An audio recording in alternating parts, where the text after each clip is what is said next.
Alors nous voici à la partie 3. Donc c'est-à-dire comment choisir un nom pour une variable.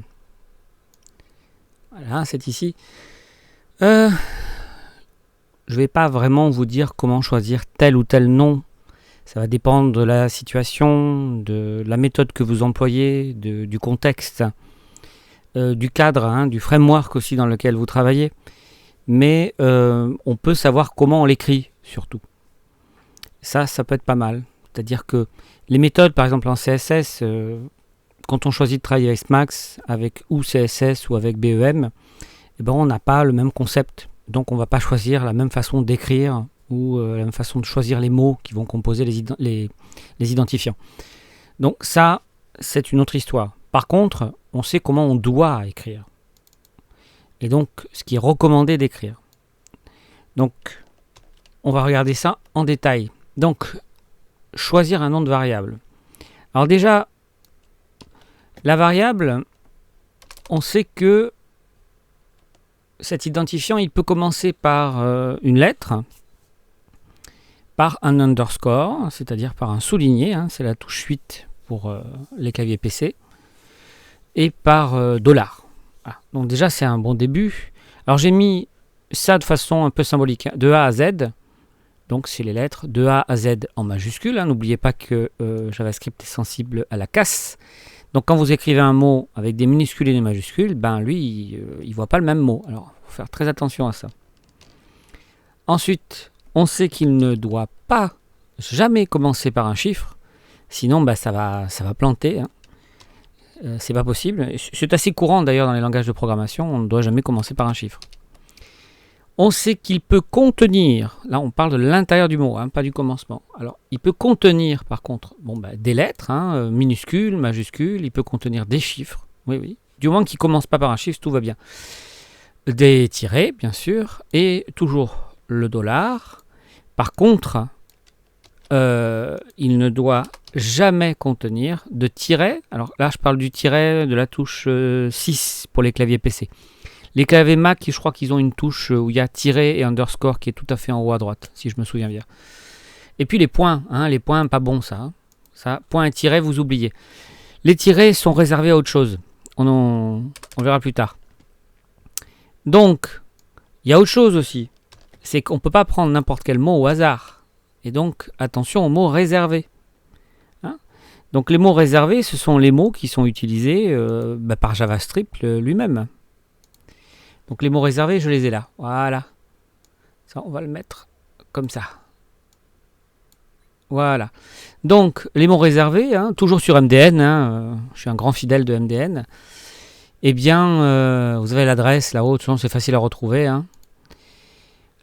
Vous avez une ribambelle de mots qui sont utilisés par JavaScript. Donc impossible de les réutiliser. Alors je vais vous mettre les plus courants. Les plus courants, grosso modo, c'est ceci. Voilà, c'est la première liste qu'on voit là. C'est une liste qui risque de se développer encore dans le futur, parce qu'on sait par exemple qu'il n'y a pas le mot classe, parce qu'il n'y a pas de classe en JavaScript. C'est un langage objet à base de prototype, donc ça n'existe pas. Donc peut-être que ça viendra, on ne sait pas. Donc tout ça, pour le moment, vaut mieux l'éviter, parce que si ça rentre dans le langage, voilà, vous n'aurez pas pris de mauvaises habitudes. Voilà. Donc ça à lire. Et puis, on va continuer notre petite liste. Donc, les mots réservés, très bien. Donc, comme je disais tout à l'heure, il faut être attentif à la casse. Parce que la différence entre des mots qui peuvent paraître proches, pour JavaScript, ne le sont pas du tout. Là, par exemple, je vous en mets 4. Code postal tout en minuscule. Pour JavaScript, n'a rien à voir avec code postal en camel, c'est-à-dire vous n'oubliez pas le camel, tout en minuscule, mais chaque mot collé prend une majuscule. Ou en Pascal, tous les mots sont en minuscule, mais prennent tous une majuscule au début du mot. Ou bien par exemple en Screaming Snakes, qui sont réservés généralement pour les constantes, c'est-à-dire tout en majuscule reliés par des soulignés. Pour JavaScript, ces 4 mots sont totalement différents. Alors, peut-être pas pour vous, mais pour lui, oui. Donc, voilà. Donc, dans les usages les plus courants, moi, je recommande plutôt le camel case. Après, c'est vous qui voyez. Alors, le cabine case, je donne un exemple, par exemple var code postal. Et puis, à ne jamais oublier que le snake case, vous vous souvenez, celui avec les tirets. Voilà. Non, c'est pas le snake d'ailleurs, c'est le spinal. Spinal case. Spinal case, il est généralement réservé aux fichiers. Donc je vous mets un petit exemple juste au-dessous. Voilà, vous vous souvenez? Tout en minuscule, mais relié par des tirets. Ça, en JavaScript, ça ne marche pas. C'est pour ça que j'ai mis .pdf.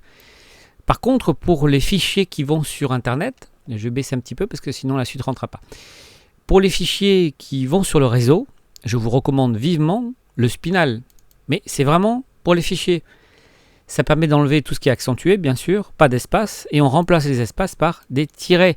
Je sais que beaucoup ont tendance à mettre des points. Moi, je déconseille les points, parce que le point, il est là, au niveau de l'extension. Donc voilà. Et puis, sur le choix même du mot, je vous recommanderais qu'une chose, soyez clair. Donc, choisissez un mot ou un nom décrivant le contenu. Alors attention, quand je dis un contenu, ne commencez pas à faire les défauts qu'on retrouve chez les débutants en CSS, c'est-à-dire tel endroit c'est bleu, tel endroit c'est vert. Ben non, bleu, vert, ce sont des propriétés. Et donc, une propriété, ça peut changer. Et donc, il ne faut pas faire référence à la propriété, mais plutôt à la fonctionnalité, par exemple. Donc, ça décrit son contenu. Voilà, il ne faut pas oublier que c'est un contenant. Donc, la propriété, la valeur qui est contenue dans l'identifiant peut changer. C'est comme si vous écriviez votre variable 6, parce qu'elle contient un 6. Et si ça devient 7, alors on fait comment? On l'appelle 7? C'est absurde. Par contre, vous mettez ce que ça décrit. Par exemple... vous avez une variable qui est monnaie, voilà. Là, vous avez votre monnaie ou votre porte-monnaie, donc vous l'appelez porte-monnaie. Peu importe la valeur qu'il y a dedans, on peut même être vide. Voilà. Donc ça, ce sont les bonnes habitudes pour nommer ces variables. Si vous avez aimé, mettez un pouce bleu, partagez, commentez, mais surtout abonnez-vous. Vous serez alerté des nouveautés et quand il y aura assez d'abonnés, il y aura des bonus.